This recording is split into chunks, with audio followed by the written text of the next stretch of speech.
ಅಲ್ಲ ಇವಾಗ ನೀವು ಹೇಳ್ತೀರಿ ನೀವು ಏನಂತ ಅಂದ್ರೆ ರಕ್ಷಿತಾ ಏನಕ್ಕೆ ಅಂತ ನೀವು ಕೇಳಿದ್ರೆ ಅಲ್ಲ ನೀವು ಕೇಳಿದ್ರಿ ನೀವು ಅಲ್ಲ ನಾನು ಈಗ ಅಂತ ಹೇಳಿದ್ಕೆ ನೀವು ರಕ್ಷಿತಾ ಯಾಕೆ ಅಂತ ಕೇಳಿದ್ರಿ. ಈಗ ನಾನು ಕೇಳ್ತೀನಿ ನಿಮಗೆ, ಅಶ್ವಿನಿ ಗೌಡ ಅಂದ್ಬಿಟ್ಟು ಬಂದಿದ್ದಾರೆ ಆಯ್ತಾ. ಇಲ್ಲ ಇಲ್ಲಿಗೆ ಒಂದು ನಿಮಿಷ ಕೇಳ್ರಿ, ಅಶ್ವಿನಿ ಗೌಡ ಅಂತ ಅವ್ರು ಬಂದಿದ್ದಾರೆ, ಅವ್ರು ಯಾಕೆ ಬಿಗ್ ಬಾಸ್ ಅಲ್ಲಿ? ಅಲ್ಲ, ಅಶ್ವಿನಿ ಗೌಡ ಅವ್ರೂ ಅವಶ್ಯಕತೆ ಇಲ್ಲ ಅನ್ನಿಸ್ತು ನನಗೆ. ಯಾಕೆ ಅವಶ್ಯಕತೆ ಇಲ್ಲ ಅಂತಂದರೆ, ಬಿಗ್ ಬಾಸಿನ ಒಂದು ನಿಯಮಾನುಸಾರವಾಗಿ ಆಟ ಆಡೋದಕ್ಕೆ ಅಂತ ಅಂದ್ಬಿಟ್ಟು ಹೋಗ್ಬೇಕೇ ವಿನಃ ಅವರು ಏನು ಎಲ್ಲದಕ್ಕೂ ಎನ್ಕ್ವೈರಿ ಇನ್ನೊಂದು ಮತ್ತೊಂದು ತೆಗಿತಾ ಹೋಗ್ತಾ ಇದ್ರೆ ಜನರಿಗೆಲ್ಲ ಆಡೋದಕ್ಕಾಗಲಿ ನೋಡೋದಕ್ಕಾಗಲಿ ಓವರ್ ಆಗಿ ಸಮಸ್ಯೆ ಇದು ತಪ್ಪಾಗುತ್ತೆ. ಯಾಕೆಂದ್ರೆ ಅವರು ಕರವೆಯಲ್ಲಿ ಕೆಲಸ ಮಾಡಿರ್ತಕ್ಕಂಥವ್ರು ಅಲ್ಲ ಒಂದು ನಿಮಿಷ ಹೇಳ್ಬಿಡ್ತೀನಿ. ಅವರು ಕರ್ನಾಟಕ ರಕ್ಷಣಾ ವೇದಿಕೆಯಲ್ಲಿ ಕೆಲಸ ಮಾಡಿರ್ತಕ್ಕಂಥವ್ರು, ಹೋರಾಟಗಾರ್ತಿ ಆಯ್ತಾ. ಹೋರಾಟದ ಮನೋಭಾವನೆ ಇದೆ. ಏನಾದ್ರು ತಪ್ಪುಗಳಾದಾಗ ಆಕ್ಚುಲಿ ಅವರು ಅದನ್ನ ಪಾಯಿಂಟ್ ಔಟ್ ಮಾಡಿ ಹೇಳ್ತಾರೆ.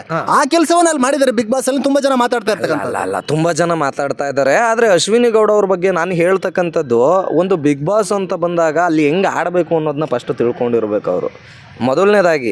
ಓಕೆನಾ. ಕರವೇ ಸಂಘ ಅಂತಂದರೆ ಒಂದು ಇತಿಹಾಸ ಇದೆ. ಅದಕ್ಕೆ ಕರವೇ ಸಂಘದ ಅಧ್ಯಕ್ಷರಾಗಲಿ ಅಥವಾ ಆ ಒಂದು ಕರವೇ ಸಂಘ ಸಂಸ್ಥಾಪನೆ ಆಗಬೇಕು ಅಂದರೆ ಒಂದು ದೊಡ್ಡ ಇತಿಹಾಸ ಇದೆ.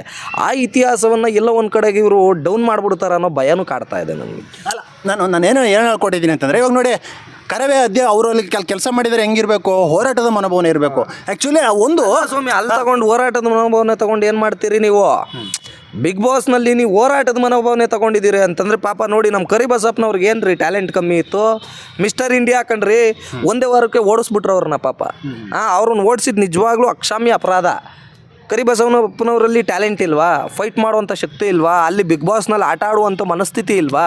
ಅವ್ರನ್ನ ತೆಗೆದಾಕಿದ್ದು ನಿಜವಾಗ್ಲೂ ಬೇಜಾರಿನ ಸಂಗತಿ.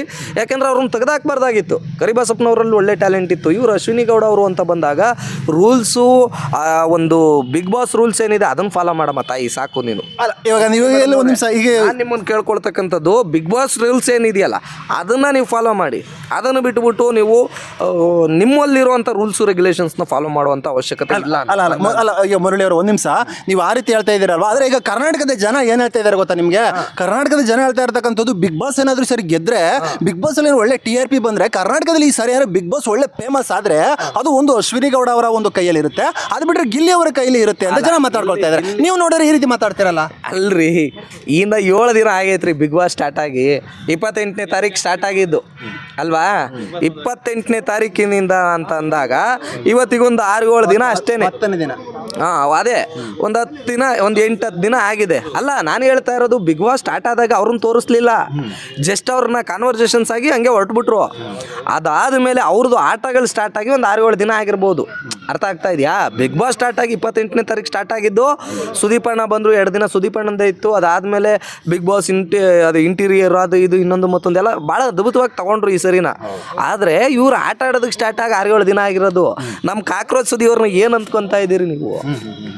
ಯಾವ ಥರ ಥಿಂಕ್ ಮಾಡ್ತಾ ಇದ್ದೀರಿ ನೀವು? ಏನು ಯಾವ ಲೆವೆಲಿಗೆ ಜಡ್ಜ್ ಮಾಡಿದ್ರಿ ನೀವು? ಕಾಕ್ರೋಚ್ ಸುದಿಯವರಲ್ಲಿ ಒಂದು ಫೈರ್ ಇದೆ. ಯಾಕೆಂದರೆ ಇಲ್ಲಿಂದ ಹಿಂಗೆ ಬಂದಿರೋದು. ಗಿಲ್ಲಿನೂ ಕೂಡ ಅಷ್ಟೇ. ಗಿಲ್ಲಿನೂ ಒಳ್ಳೆ ಎಂಟರ್ಟೈನರು. ಗಿಲ್ಲಿನೂ ತೆಗೆದಾಕೋ ಥರದಲ್ಲೇನಿಲ್ಲ. ಅಲ್ಲಿ ಸುಮಾರು ಜನ ಇದ್ದಾರೆ ಒಳ್ಳೊಳ್ಳೆ ಟ್ಯಾಲೆಂಟೆಡ್ಸು. ಮತ್ತು ನಮ್ಮ ಈಗ ಪುಟ್ಟಕ್ಕನ ಮಕ್ಕಳು ಸೀರಿಯಲ್ನಲ್ಲಿ ಬಂದಿದ್ದಾರಲ್ಲ ಮೇಡಮ್ನವ್ರು, ಅವ್ರ ಹೆಸರು ಮಂಜು ಭಾಷಿಣಿ ಅವರು. ಅವ್ರೇನು ಇವತ್ತು ನೆನ್ನೆಯವ್ರೇನ್ರಿ ಅವರು? ಸಿಲ್ಲಿಲಲ್ಲಿ, ಜಮಾನದ ಸಿಲ್ಲಿಲಲ್ಲಿ ಇಲ್ಲಿ ಮಂಜು ಭಾಷಿಣಿಯವರ ಒಂದು ಆ್ಯಕ್ಟಿಂಗ್ ನೋಡಿರ್ತಕ್ಕಂಥವ್ರು ಪ್ರತಿಯೊಬ್ಬರು ಇವತ್ತಿಗೂ ಹೇಳೋದು ಒಂದೇ, ಅವರ ಆ್ಯಕ್ಟಿಂಗ್ ಆಗಲಿ, ಅವ್ರ ಆ್ಯಕ್ಟಿಂಗ್ ಸ್ಕಿಲ್ಸ್ ಆಗಲಿ, ಒಂದೇ ಒಂದು ಕೆಟ್ಟ ಪದಗಳಿಲ್ದೇನೆ ಅದ್ಭುತವಾಗಿ ಆ್ಯಕ್ಟಿಂಗ್ ಮಾಡಿದಂಥವ್ರು ಅವರೆಲ್ಲನ. ಸೊ ಅವರೆಲ್ಲ ಇರೋದು ಒಳ್ಳೆಯದೇನೆ. ನನಗೆ ಕೆಲವ್ರದ್ದು ಮಾತ್ರನ ತುಂಬ ಬೇಜಾರಿನ ಸಂಗತಿ ಇದೆ. ಇವ್ರ ಅವಶ್ಯಕತೆ ಇತ್ತ ಅಂತ. ಅದನ್ನು ಬಿಟ್ಟರೆ ಇನ್ನಿದ್ದವರೆಲ್ಲರೂ ಒಳ್ಳೆ. ಈಗ ನೀವು ಆ ರೀತಿ ಪಾಯಿಂಟ್ ಔಟ್ ಮಾಡೋಕೆ ಹೋದ್ರೆ, ಚಂದ್ರಪ್ರಭಾ ಬಂದಿದೆ. ಚಂದ್ರಪ್ರಭಾ ಅಂತ ಗೊತ್ತಿದೆಯಲ್ಲ ನಿಮಗೆ? ಚಂದ್ರಪ್ರಭಾ ಅವ್ರು ಬಂದಿದ್ದಾರೆ. ಅವ್ರು ಯಾಕೆ ನಿಮ್ಗೆ ನೆಗ್ಲೆಕ್ಟ್ ಆಗ್ತಾರೆ? ಅಲ್ಲ, ನೆಗ್ಲೆಕ್ಟ್ ಅಲ್ಲ. ಚಂದ್ರಪ್ರಭಾ ಅವರು ಕೂಡ ಒಂದು ಹೋಗ್ತಾ ಇದ್ದಾರೆ, ಒಂದು ವೇಲ್ ಹೋಗ್ತಾ ಇದ್ದಾರೆ. ಅಲ್ಲಿ ನಾನು ಈಗಲೂ ಒಂಥರ ಬೇಜಾರಿನ ಸಂಗತಿಯಲ್ಲಿ ಹೇಳ್ತಕ್ಕಂಥದ್ದು ಅಂದರೆ, ರಕ್ಷಿತಾ ಶೆಟ್ಟಿ ಅವ್ರನ್ನಾಗಲಿ ಅಥವಾ ಯಾರು ಈ ಡಾಗ್ ಇದನ್ನು ಮಾಡ್ತಾರಲ್ಲ, ಅವ್ರ ಹೆಸರೇನು, ಸತೀಶ್, ಈ ಡಾಗ್ ಸತೀಶ್ ಅವರಾಗಲಿ ಅವಶ್ಯಕತೆ ಇರಲಿಲ್ಲ.